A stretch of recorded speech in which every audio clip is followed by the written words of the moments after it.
Eu quero cumprimentar os irmãos com a paz de nosso Senhor e Salvador Jesus Cristo.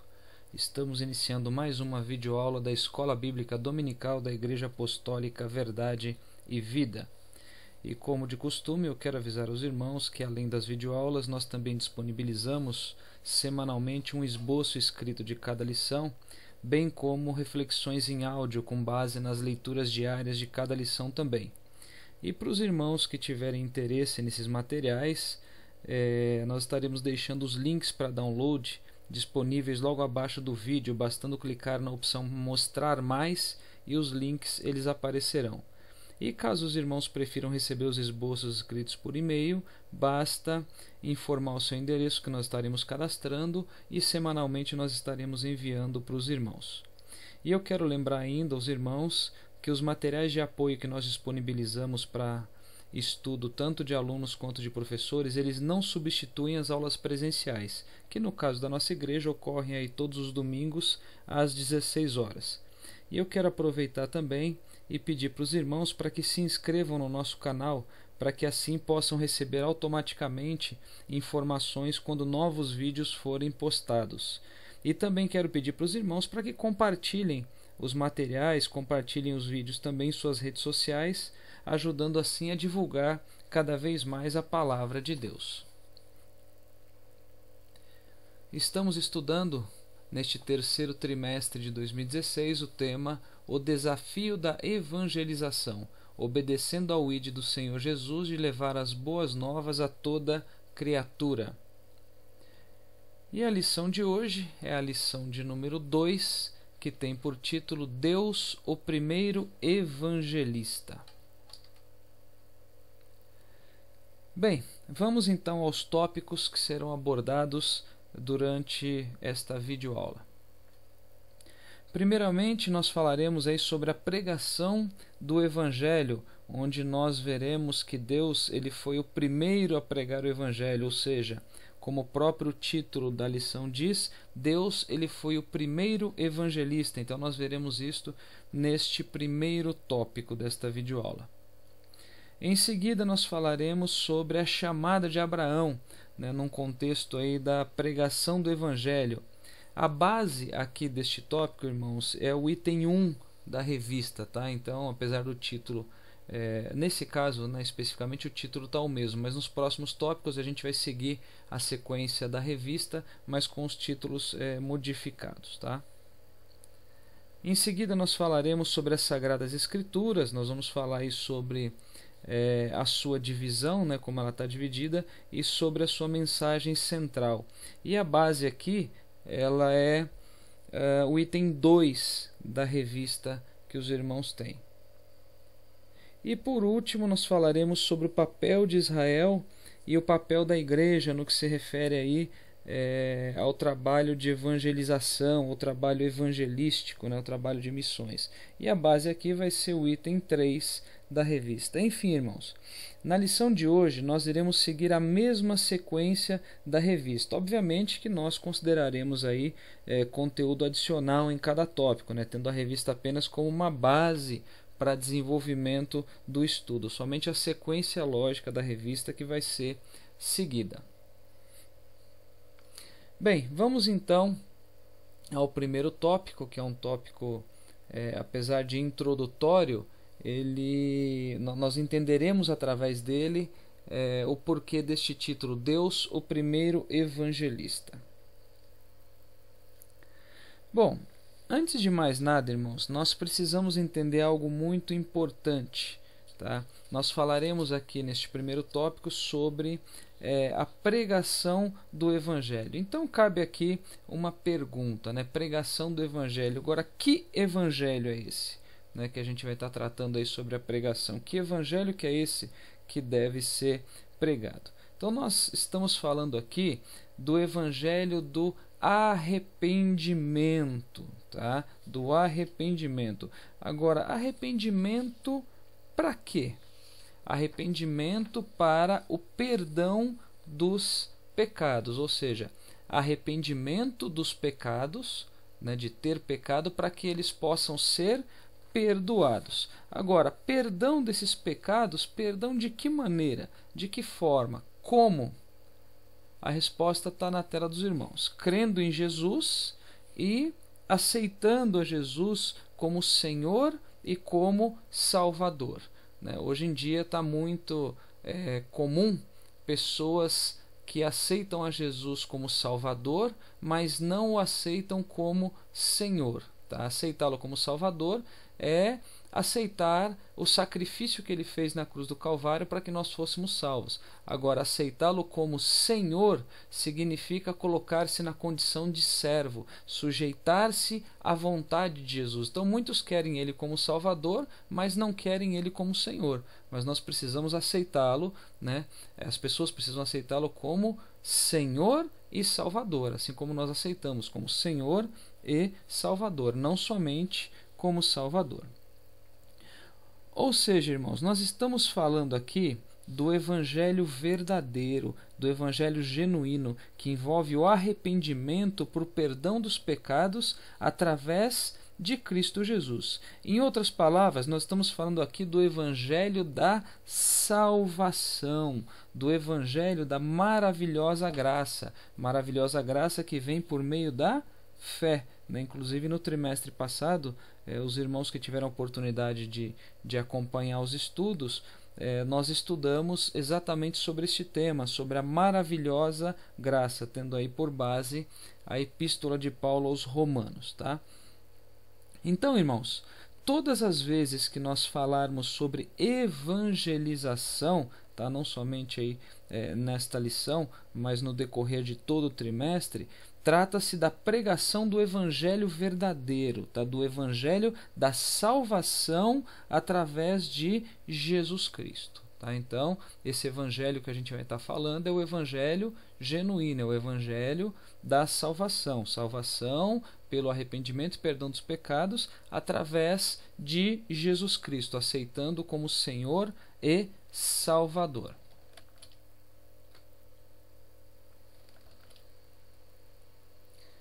Bom, irmãos, tendo então corretamente aí conceituado, o evangelho aí, nesse contexto que a gente vai estar abordando, então nós vamos ver agora o que a Bíblia nos diz lá no livro do Gênesis, capítulo 3, versículo 15. Diz assim a palavra do Senhor: E porei inimizade entre ti e a mulher, e entre a tua semente e a sua semente. Esta te ferirá a cabeça, e tu lhe ferirás o calcanhar. Bom, irmãos, aqui os irmãos sabem que Deus ele tinha dado uma ordem direta para Adão, dizendo que ele poderia comer de toda a árvore que tinha ali no jardim do Éden, com exceção da árvore do conhecimento do bem e do mal. Os irmãos sabem bem disso, nós já estudamos sobre isso em outros trimestres também. E a serpente, que os irmãos sabem também que é Satanás, ele enganou a esposa de Adão, ele enganou a Eva, e ela provou da árvore do conhecimento do bem e do mal, e não somente provou, mas também deu para o seu marido Adão. E pela desobediência, uma vez que Deus havia ordenado que eles não poderiam comer da árvore do conhecimento do bem e do mal, então pela desobediência o pecado ele entrou na raça humana. Deus então ele amaldiçoou a serpente, e logo em seguida, no versículo que foi lido, que está na tela dos irmãos, Deus ele faz a promessa da redenção, ele faz a promessa da redenção para Adão. E essa promessa ela prediz a vitória final contra Satanás. O versículo ele fala da semente da mulher e fala também da semente da serpente. A semente da serpente representa Satanás e todos os seus seguidores. E a semente da mulher ela representa quem? O Senhor Jesus Cristo, que foi nascido homem, através da mulher. Então nós vemos aqui que Deus ele já havia anunciado que Jesus nasceria de uma mulher. E depois o versículo diz que a semente da mulher seria ferida no calcanhar. Tá? Então, os irmãos sabem que o Senhor Jesus ele foi ferido ao ser crucificado. Porém, o versículo diz também que a semente da mulher irá ferir a cabeça da serpente. Então, aqui está predizendo a vitória completa de Jesus sobre Satanás, tá? Sobre o pecado e sobre a morte também. Vitória essa com o propósito de salvar a humanidade. Então, este é o propósito maior da vitória de Jesus sobre Satanás. E os irmãos sabem que atualmente Satanás ele é o príncipe deste mundo, né? A Bíblia assim nos diz. Só que o destino dele já está traçado. Já está traçado e ele vai ser completamente derrotado.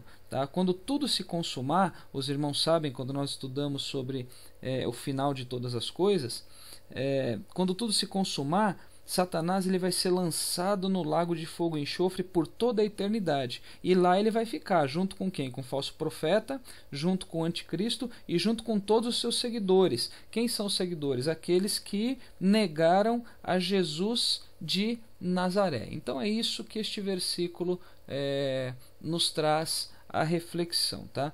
E essa passagem, irmãos, Gênesis 3,15, ela é chamada de proto-evangelho, tá? Então os irmãos que pegarem alguma literatura auxiliar, né, às Sagradas Escrituras, lembrando que literatura auxiliar à Bíblia, ela não substitui a Bíblia, ela ajuda, mas a Bíblia sempre tem que ser a principal fonte de aprendizado, de meditação, tá?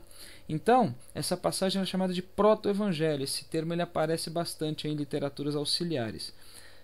Ou seja, o que é o proto-evangelho? O proto-evangelho é o primeiro anúncio do evangelho, ou seja, a primeira pregação do evangelho que foi feita lá no Éden. Então, toda vez que os irmãos ouvirem falar sobre proto-evangelho, os irmãos se lembram de Gênesis 3,15, onde o próprio Deus, né, pregou o evangelho lá no jardim do Éden. Tá? Então, nós temos aqui o chamado proto-evangelho. Agora, muitos podem estar questionando ou podem um dia talvez ter perguntado, né? Principalmente novos convertidos costumam ter esse tipo de dúvida. Puxa vida, será que Deus ele foi pego de surpresa? Uma vez que ele deu uma ordem e esta ordem não foi cumprida, será que Deus ele foi pego de surpresa? Vamos ver, irmãos, o que a Bíblia nos diz. Lá em Apocalipse, capítulo 13, versículo 8. Está na tela dos irmãos aí, ó, diz assim a palavra do Senhor. E adoraram-na todos os que habitam sobre a terra, esses cujos nomes não estão escritos no livro da vida do Cordeiro, que foi morto desde a fundação do mundo. Então, irmãos, na presciência divina, né, um dos atributos de Deus, os irmãos sabem que é a onisciência, ou seja, Deus sabe de todas as coisas. E dentro da onisciência existe a presciência, ou seja, Deus sabe de todas as coisas antes mesmo delas acontecerem, tá? Então, nessa característica de Deus que é a presciência, tá? Na presciência de Deus, na presciência divina, o Cordeiro de Deus, ou seja, Jesus Cristo, ele já estava morto desde a fundação do mundo. Né? Não é que ele estava morto naquela ocasião, irmãos, não é isso, mas assim, já havia sido concebido, tá, o plano da redenção, o plano da salvação. É isso que está dizendo este versículo. Ou seja, a base da nossa salvação já havia sido estabelecida quando ainda nem havia pecado e nem pecadores, tá? Pecado que eu digo na raça humana. Né? Então já havia sido estabelecida essa base para a nossa salvação. Em outras palavras, irmãos, respondendo à pergunta que está na tela, que está no vídeo, Deus não foi pego de surpresa quando Adão pecou. Deus já tinha planejado, né? Deus já tinha arquitetado todo o plano da salvação. Tá?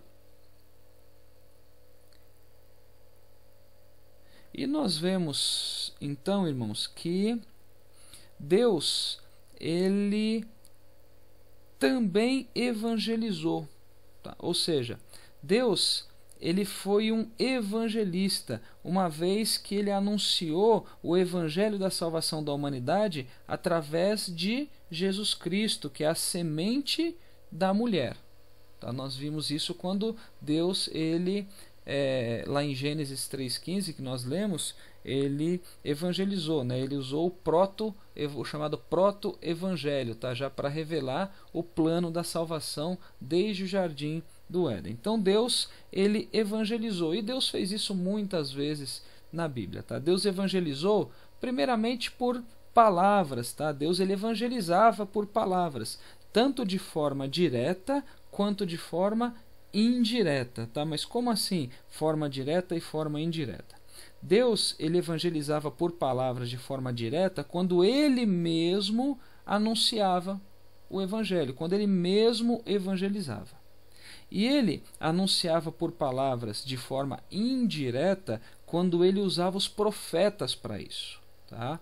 E Deus, ele anunciou por palavras em muitas ocasiões na Bíblia Sagrada. Então vamos ver aí alguns exemplos, né? O primeiro deles, o próprio proto-evangelho que nós já comentamos, né? Onde ele anunciou no Jardim do Éden o proto-evangelho, ou seja, o evangelho de Cristo começou a ser pregado lá no Jardim do Éden. Tá?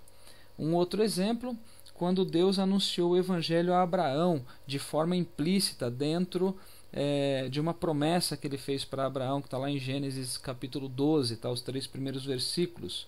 E lembrando que essa promessa ela foi também repetida para Isaac e para Jacó. Mas eu não vou me aprofundar muito nesse slide com relação ao evangelho que foi pregado a Abraão, uma vez que o segundo tópico da lição de hoje ele vai tratar mais especificamente sobre este tema, quando nós falaremos sobre a chamada de Abraão. Então nós vamos falar também de Deus evangelizando a Abraão. Um outro exemplo que está na tela dos irmãos aí também foi quando Deus ele anunciou a salvação para Noé. Está lá em Gênesis capítulo 6, versículo 18. Tá? Ali está prefigurando a salvação através de Cristo, tá? Tendo Cristo como refúgio, assim como a arca representava o refúgio para Noé, para salvá-lo, né, da ira de Deus que viria através do dilúvio. Jesus Cristo também é o nosso refúgio, tá? Que vai livrar os cristãos que estiverem nele, né? Todos que estavam na arca foram poupados, né? Noé com a sua família e os animais foram poupados porque eles estavam na arca. Então aqueles que estiverem em Jesus também serão poupados da ira futura. Então prefigurava também a salvação. E se fala de salvação, está falando do Evangelho, como nós vimos no início dessa videoaula. E depois temos também um outro exemplo que está na tela dos irmãos, que diz respeito à promessa de Deus feita a Davi, tá? Com relação ao Messias. Está lá em 2 Samuel 7,16, onde Deus diz que o reino de Davi seria estabelecido para sempre, tá? E essa promessa ela iniciou seu cumprimento no nascimento de Jesus. Agora, o cumprimento pleno disso vai ser somente na segunda vinda de Jesus. Tá? Então, aí temos alguns exemplos de Deus evangelizando por palavras. Mas Deus não evangelizou somente por palavras, ele evangelizou também por ações. Tá? Deus ele sempre esteve presente, sempre agiu, né, para com os homens, para com a humanidade. E nesse contexto, toda a história do Antigo Testamento era um prenúncio de Jesus. Então todo o Antigo Testamento ele prenunciava de alguma forma a Jesus Cristo. Nós vamos ver um pouco mais adiante, de uma forma um pouco mais detalhada, sobre essa questão, quando nós estivermos falando sobre as Sagradas Escrituras e sobre a mensagem central da Bíblia. Mas o importante aqui nesse slide é os irmãos entenderem que Deus ele também foi um evangelista. Deus ele também pregou o Evangelho. Ele não só foi um evangelista, como ele foi o primeiro evangelista. Ele evangelizava por palavras e por ações, sendo que o primeiro momento que Deus evangelizou foi ainda lá no Jardim do Éden, e depois em muitas outras ocasiões, né? Diretamente ele falando com pessoas, né, falando com patriarcas, e de forma indireta usando profetas para poder fazer isso, tá? E a partir daí, irmãos, o evangelho ele não parou mais de ser pregado, tá? Porque muitos foram aí os evangelistas. Primeiramente, como nós já vimos aí no slide anterior, o evangelho foi pregado pelo próprio Deus, tá? Sendo pregado aí em seguida pelos profetas, né, do Antigo Testamento, também usados aí por Deus, tá? Logo em seguida, agora já no Novo Testamento, o Evangelho foi pregado pelo próprio Jesus Cristo, né? Através da sua vida, através da sua obra, e depois da sua ascensão ao céu, o Evangelho passou a ser pregado pelos discípulos, tá? E assim continua até hoje, onde todos os cristãos, como discípulos de Jesus, eles pregam o Evangelho, ou pelo menos deveriam pregar o Evangelho, tá? Porque aquele que é cristão, mas ele não prega o Evangelho, ele está deixando de cumprir uma ordem dada pelo próprio Jesus, como nós vimos na lição de número 1, na lição anterior, tá? Inclusive eu recomendo aos irmãos que não assistiram a primeira videoaula desse trimestre, que assistam essa videoaula para que possam entender melhor alguns conceitos que foram abordados e que vão facilitar aí o entendimento de outros pontos importantes que vão estar acontecendo aí no decorrer do trimestre. Enfim, irmãos, de Gênesis a Apocalipse, a salvação ela é proclamada, tá? Por Deus, pelos profetas, né, por Jesus e pelos discípulos. Enfim, nós vamos ver aí mais adiante com um pouco mais de detalhes essa questão. Então, nós concluímos com isso, né, de forma muito clara, que Deus ele foi o primeiro evangelista da Bíblia. Ou seja, ele foi o primeiro a anunciar as boas novas da salvação através do seu Filho Jesus Cristo. Tá? Então nós vimos que desde lá do Jardim do Éden até o final ali do Antigo Testamento, até Malaquias, Deus ele anuncia o Evangelho diretamente ou através dos seus profetas. E não somente isso, através de ações também, né? Como nós vimos, toda a história do Antigo Testamento, ela prefigura aí, de alguma maneira a Jesus Cristo, né? Inclusive, existem comentários bíblicos muito bons nesse aspecto que falam sobre Jesus no Antigo Testamento, tá? São comentários assim bastante interessantes para complemento aí de conhecimento aí em relação a esse tema. Muito bem, irmãos. Vamos agora então ao segundo tópico, né? Uma vez findo aí o primeiro tópico, onde nós concluímos que Deus ele é o primeiro evangelista, né? Ele foi o primeiro evangelista. E por que é que ele foi o primeiro evangelista, né? Tendo concluído e entendido isso, que é o tema da lição de hoje. Inclusive, nós vamos então para o próximo tópico, onde nós vamos falar mais especificamente sobre a chamada de Abraão.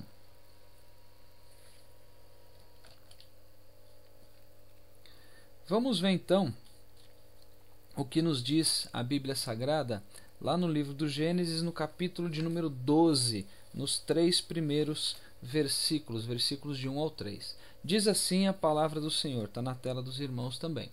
Ora, o Senhor disse a Abrão: sai-te da tua terra e da tua parentela e da casa de teu pai para a terra que eu te mostrarei.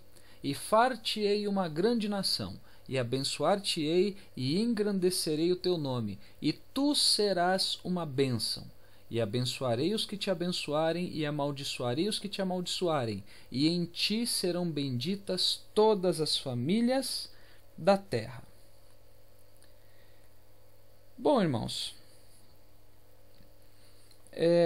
o pai de Abraão, né, ele se chamava Terá, E a Bíblia nos diz, lá no capítulo 11 de Gênesis, né, que ele deixou, né, Ur dos Caldeus, que era onde eles residiam, né, deixou Ur dos Caldeus juntamente com Abraão, com Sara, a sua esposa, e também com Ló, que era sobrinho de Abraão. Ele deixou Ur dos Caldeus e eles tinham o propósito de ir para Canaã. Só que eles acabaram ficando na província de Harã. E a Bíblia nos diz que lá em Harã, aos 205 anos de idade, Terá morreu. E após a morte de Terá, que era pai de Abraão, após a morte dele, Abraão foi chamado por Deus. Então, naquele momento, né, após a morte de seu pai, ocorreu a chamada de Abraão. Tá? Como nós vimos nos versículos lidos, Abraão ele deveria sair da sua terra, a mando de Deus, e partir para uma terra que Deus lhe mostraria. Ou seja, Deus deu uma ordem para ele, né, dizendo que era para ele sair, para ele se apartar da tua casa, da tua parentela, e ir para uma terra que Abraão não sabia qual que era, e que Deus disse que mostraria qual era. Enfim, e Abraão fazendo isso, ele seria por Deus abençoado. E depois de chamar Abraão, Deus ele lhe faz uma promessa, tá? E não somente faz uma promessa, mas ele evangeliza também Abraão de forma, vamos dizer assim, implícita dentro dessa promessa que ele fez, né, Abraão, dizendo que todas as famílias, ou em algumas traduções bíblicas, todos os povos, né, seriam benditos através de Abraão. Tá? Irmãos, todas as nações elas seriam benditas em Abraão porque o seu descendente, né, o descendente de Abraão, Jesus Cristo, iria trazer salvação a todo aquele que crê. Olha que coisa interessante. Falando novamente de salvação, falando novamente de Jesus. Então, consequentemente, falando novamente de evangelho, de evangelizar. Tá? Então, Deus ele estava ali evangelizando Abraão, dizendo que através da descendência dele, né, que seria Jesus, todos os povos seriam abençoados, todos os povos seriam benditos, tá? Porque através de Jesus, né, que era seu descendente, a salvação viria para todos aqueles que crescem, tá? E essa bênção, irmãos, ela foi prometida antes que quaisquer leis ou quaisquer obras fossem exigidas, e ela abrangeria tanto judeus como gentios, tá? Os gentios, obviamente, não seriam justificados por obras de lei, enfim, mas pela fé. Tá? E a Bíblia afirma em Gálatas 3,7 que aqueles que são da fé, eles são filhos de Abraão também. Enfim, essa promessa ela abrange o plano de Deus para todos os séculos, tá? Ou seja, todos os crentes de todas as épocas, de todas as nações, eles compartilham da bênção de Abraão.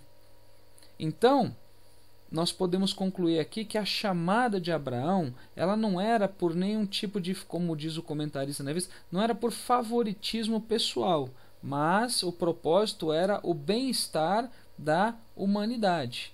E a missão de Abraão era o quê? Era ser uma bênção para todo mundo, porque através de Abraão benditas seriam todas as nações, ou seja, todas as nações, todas as famílias, né?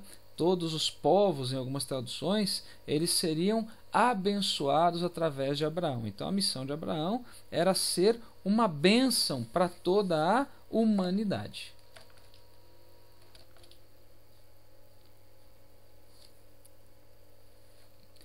Então, Deus, ele prometeu abençoar Abraão. Só que duas atitudes foram necessárias da parte de Abraão. A primeira delas foi a separação. Tá? Abraão ele precisava se separar. Separar do quê? Se separar da sua terra, se separar da sua parentela, da casa do seu pai. Então, Deus ele deixou bem claro que ele deveria sair de lá, ele deveria ser separado, tá? Se separar da sua terra, dos seus parentes e da casa do seu pai. Mas não somente esta atitude foi necessária, uma outra atitude também, que era a obediência, tá? Mas a obediência pela fé. Então Abraão ele precisava obedecer a chamada de Deus, né, para a vida dele, obedecer incondicionalmente. Ou seja, ele deveria ir para uma terra que Deus nem havia lhe dito qual era. Ou seja, a obediência ela estava atrelada à fé. Olha, sai da tua terra, sai da tua parentela para um lugar que eu vou te mostrar. Sai primeiro que eu te mostro depois.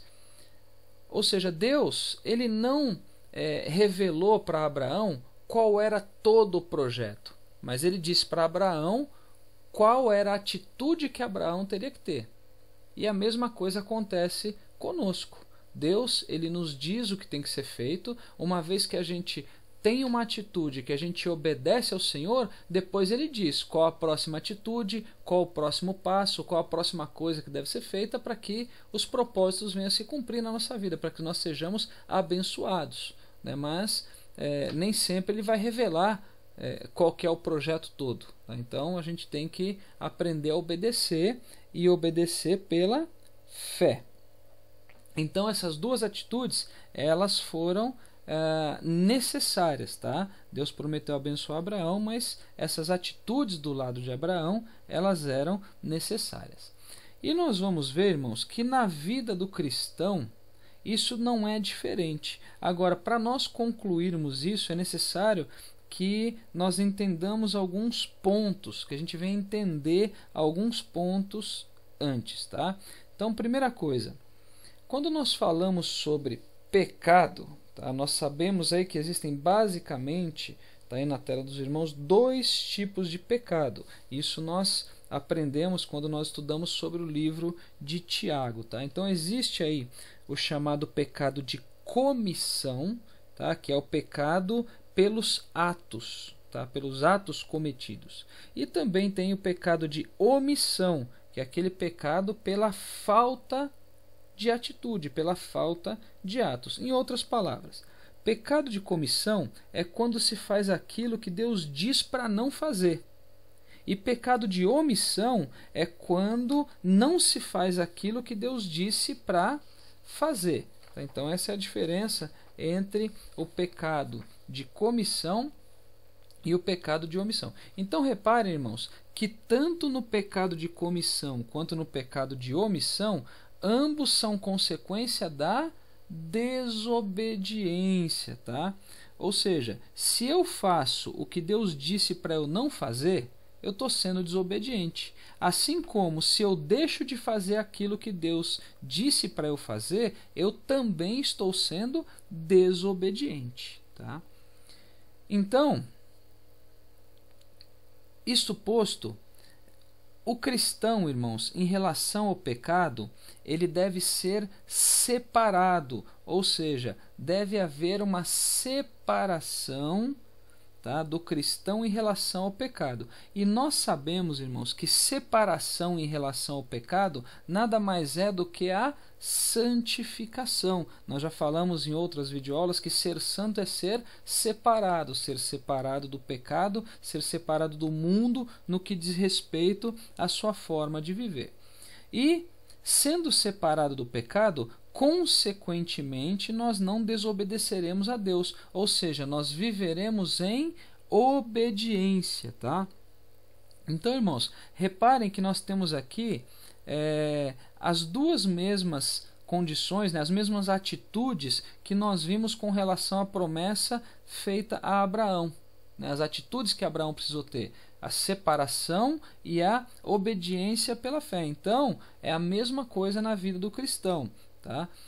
E para o cristão, essas duas atitudes elas estão intimamente ligadas, porque quem é separado do pecado obedece, tá? E quem desobedece comete pecado e vice-versa. Enfim, então são duas atitudes que elas estão intimamente ligadas, tá? Então a mesma as mesmas atitudes que nós vimos que foram necessárias na vida de Abraão também são necessárias na vida do cristão.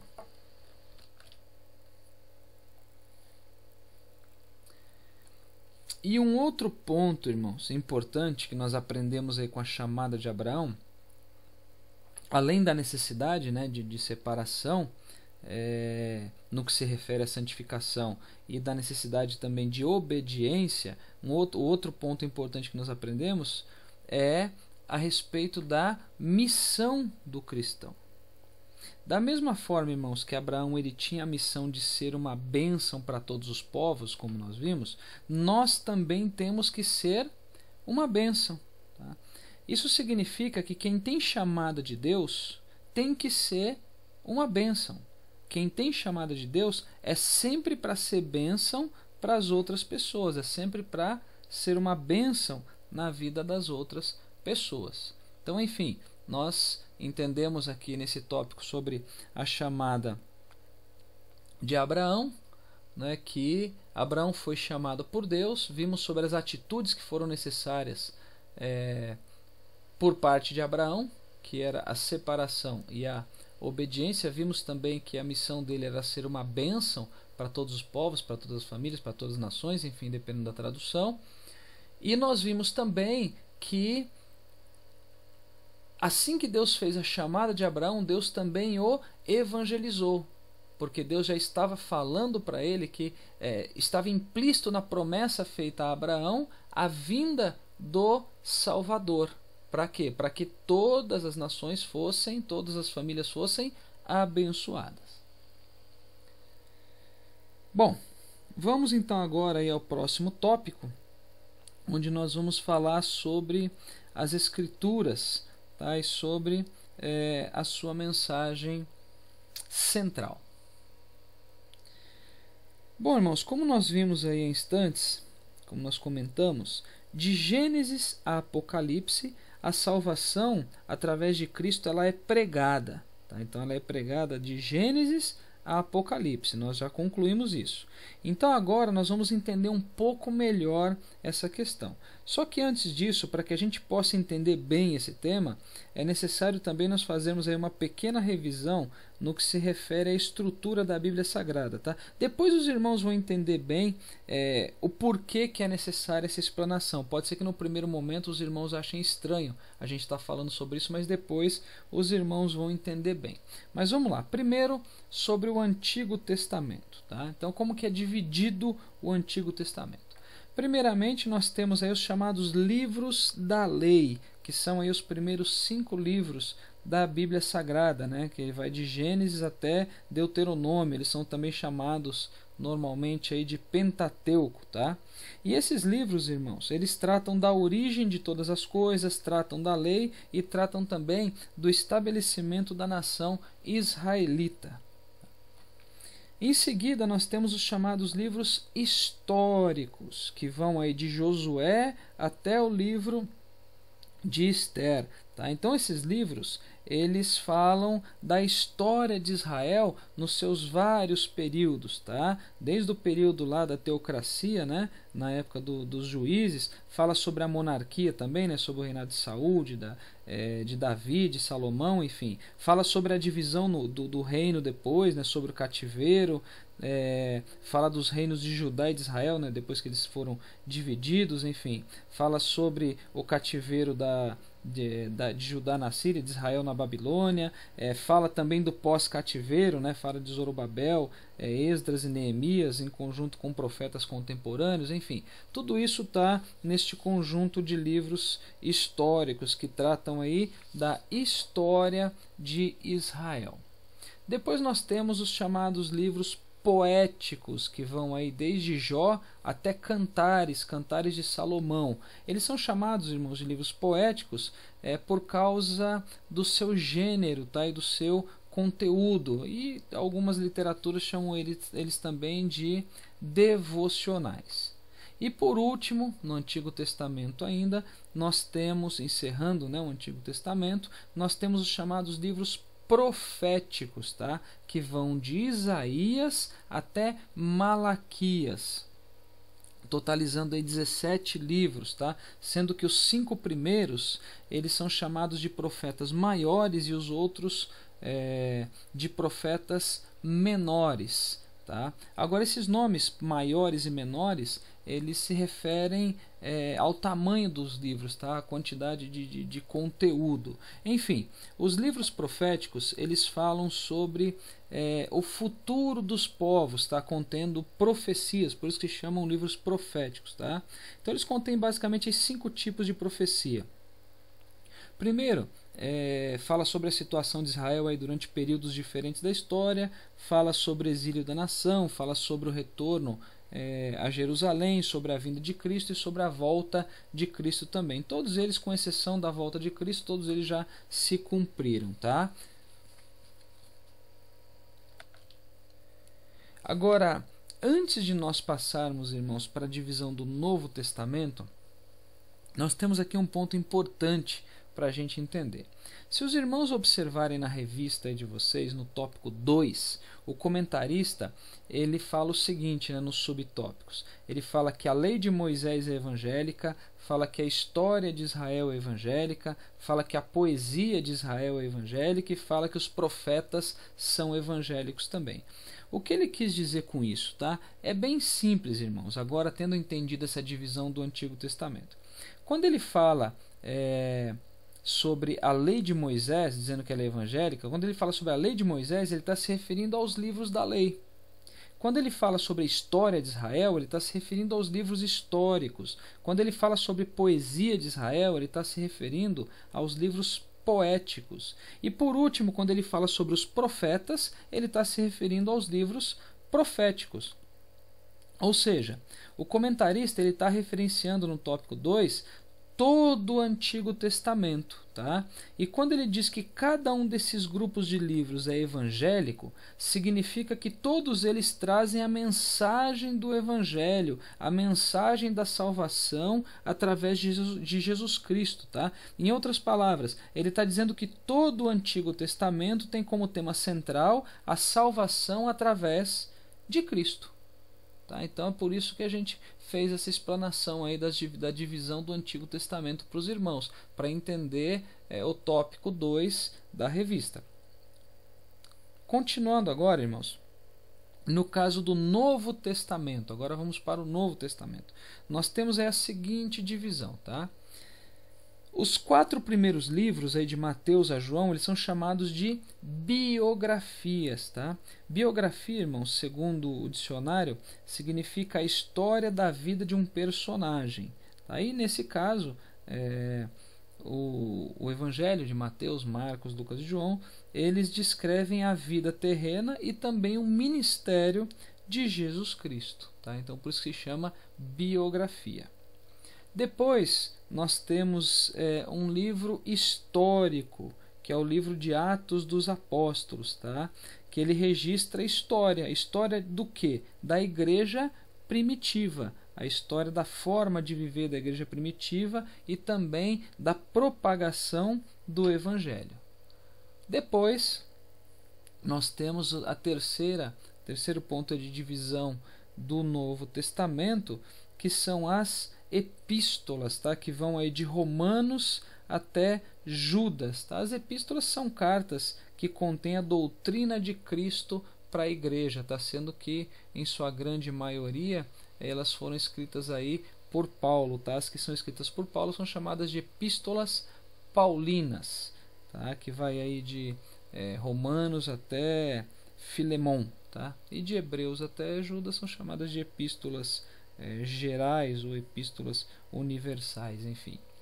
E por último, nós temos um livro profético, tá? Nós temos um livro profético que é o livro do Apocalipse, que trata aí da consumação de todas as coisas preditas por Cristo.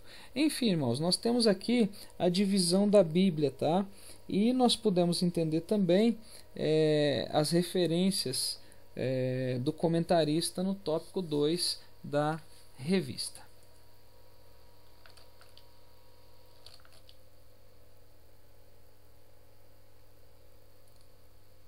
Bom, irmãos, tendo aí entendido bem a divisão das Sagradas Escrituras, vamos ver agora o que nos diz a Bíblia Sagrada, lá em Lucas, capítulo 24, versículo 27. Diz assim a palavra do Senhor: E começando por Moisés e por todos os profetas, explicava-lhes o que dele se achava em todas as Escrituras. Bom, irmãos, esse versículo ele faz parte daquela passagem em que Cristo, após a sua ressurreição, ele se encontra com aqueles 2 discípulos lá no caminho de Emaús, tá? E Jesus ele começa a conversar com eles sem que eles soubessem que era Jesus Cristo, né? sem que eles soubessem que ele era Jesus. E eles começaram a falar, né, os discípulos, falar a respeito da morte de Jesus, falar que eles esperavam que Jesus fosse libertar o povo, enfim. E também falaram sobre os comentários das mulheres que tinham dito que haviam encontrado o sepulcro vazio, né, porque já haviam se passado ali 3 dias. Jesus, então, ele chama aqueles discípulos de nécios, né, de ignorantes, no caso, né, que ignoram alguma coisa. Dizendo para ele, lembrando eles, né, que era necessário que tudo aquilo acontecesse. E no versículo que foi lido aí, no versículo 27, no versículo 27, Jesus ele começa a explicar para eles as Escrituras, tá? Desde Moisés, está aí na tela, até os profetas, ou seja, desde os livros da lei, como nós vimos lá na divisão da Bíblia, até os livros proféticos. Ou, em outras palavras, em todo o Antigo Testamento, está mostrando para aqueles 2 discípulos tudo o que se achava sobre Jesus nas Escrituras. Reparem, irmãos, que o versículo ele diz: explicava-lhes o que dele, dele quem? De Jesus, tá? Explicava-lhes o que dele se achava em todas as Escrituras. O que diz Jesus, né, em outras palavras, se achava em todas as Escrituras. Então nós concluímos aqui, irmãos, que a mensagem central da Bíblia Sagrada é o Senhor Jesus Cristo. Então Cristo é a mensagem central de toda a Bíblia. Tá? Então a partir de hoje, né, todas as vezes que a gente lê a Bíblia, nós temos que ter isso em mente, que independente de qual livro da Bíblia esteja lendo, de Gênesis a Apocalipse, sempre a mensagem central vai ser Jesus Cristo. Tá? E se nós pegarmos aí, concluindo, né, todos os livros da Bíblia, nós podemos constatar isso, né? Nós vamos ver que no seu contexto, no contexto de cada um dos livros, nós temos Jesus Cristo como tema principal. Isso normalmente fica mais evidente, né, mais fácil de entender no Novo Testamento, né? No Antigo Testamento muitas pessoas elas têm dificuldade para perceber isso, tá?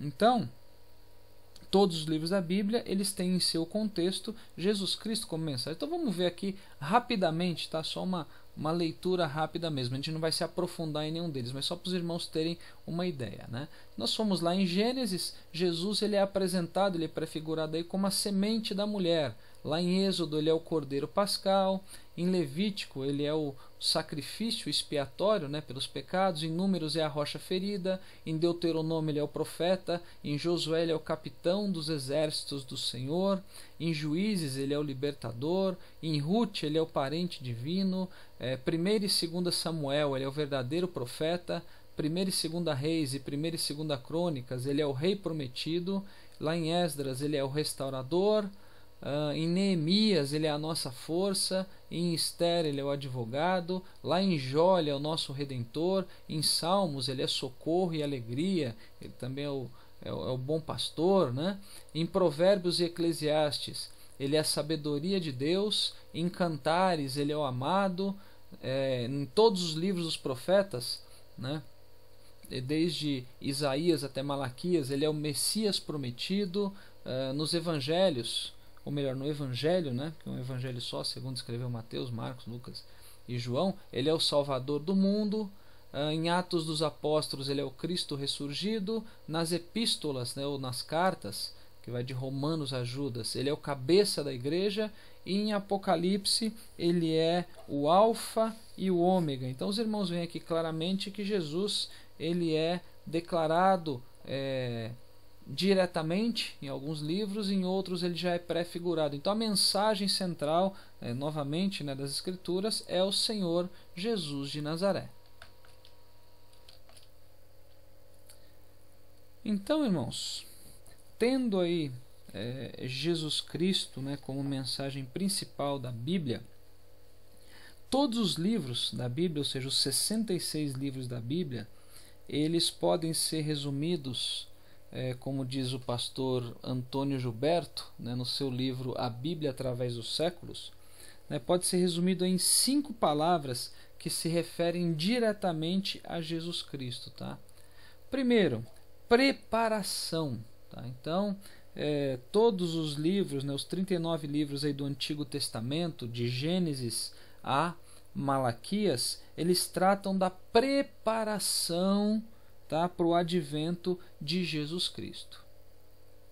Depois nós temos, né, a segunda palavra referente às Escrituras, no que diz respeito aí à mensagem central que é Jesus Cristo, que é a manifestação. Tá?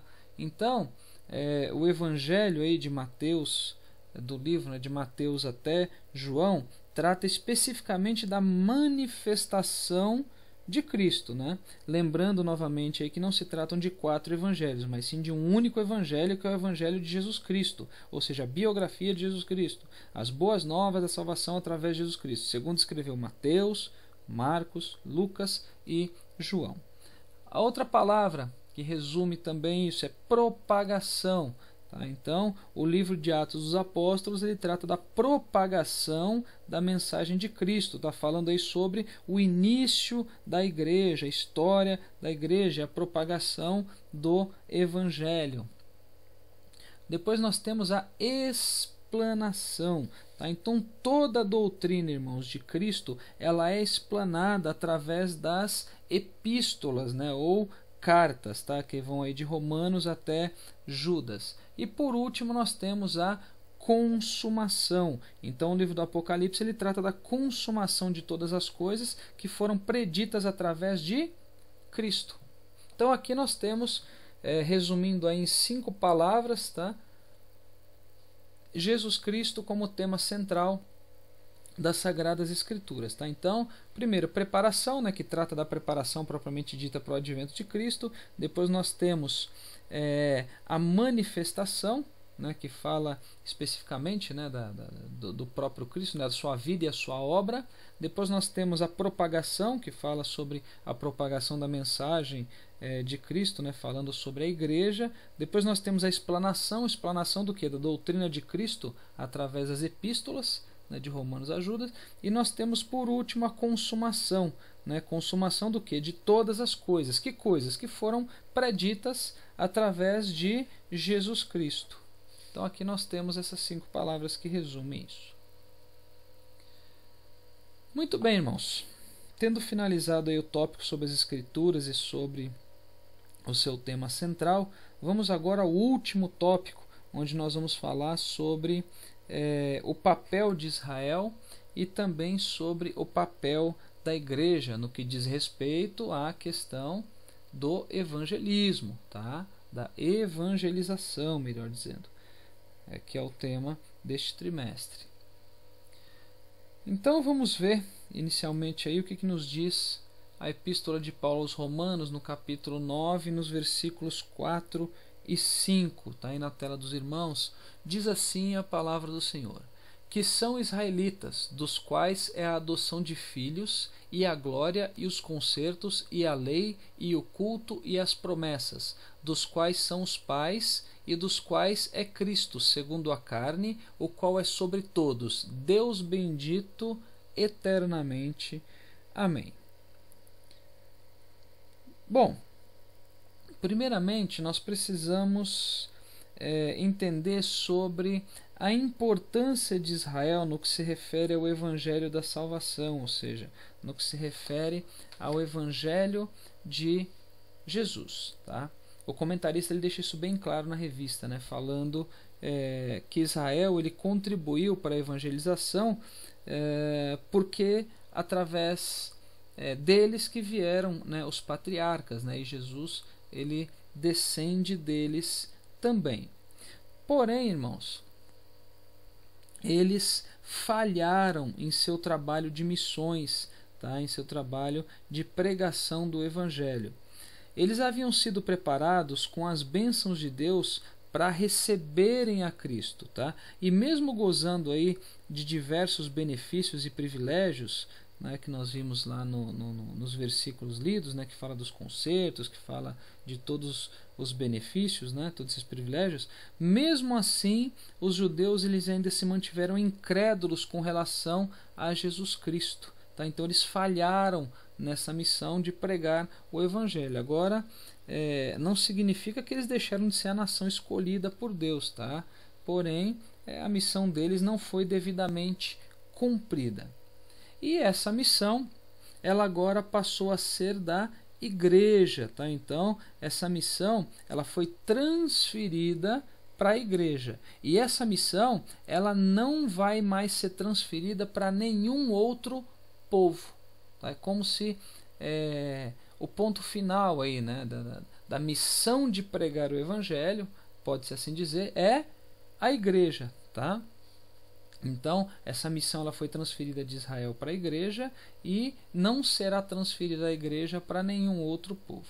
E nós, irmãos, como parte da igreja, tá? Como parte do corpo de Cristo, nós não podemos negligenciar nossa missão de pregar o Evangelho, nós não podemos negligenciar nossa missão de anunciar a salvação através de Jesus Cristo a toda a criatura, tá? Como nós vimos na videoaula de número 1, né? Sendo também capacitados pelo Espírito Santo para desempenhar essa importante tarefa. Nós precisamos depender do Espírito Santo, tá? Então, nós não podemos negligenciar essa missão de pregar o Evangelho, de anunciar a salvação, tá? E nós temos que fazer isso até a volta de Jesus para buscar a sua igreja.